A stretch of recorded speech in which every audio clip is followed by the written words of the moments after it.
Hello everyone, so I'm going to show you how we go about counting blocks in your project. It's very easy.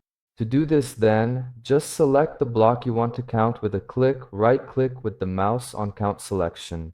This way, AutoCAD will highlight in green all the blocks that are in your file. In the center of the screen, it will show the quantity of blocks that you used in your project. If we click on the arrows, it will zoom in on each one of these blocks. We can also customize the area where it will count these blocks. Just click on the icon next to the little arrow, which is Specify Area.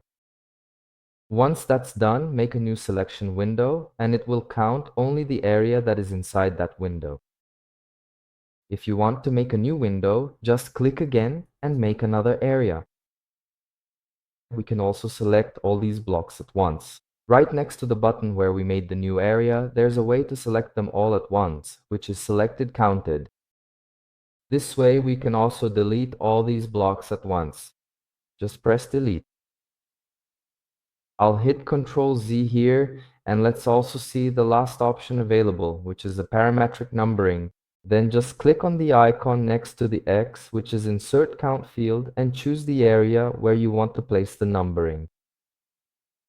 To exit here, just close with the little X, and we go back to the normal AutoCAD view. We see then that we have the numbering of the 4 toilet blocks used here in our floor plan.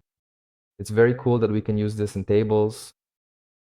If I create more copies, for example, select the toilet block and create a new copy, you'll notice that the numbering won't change automatically.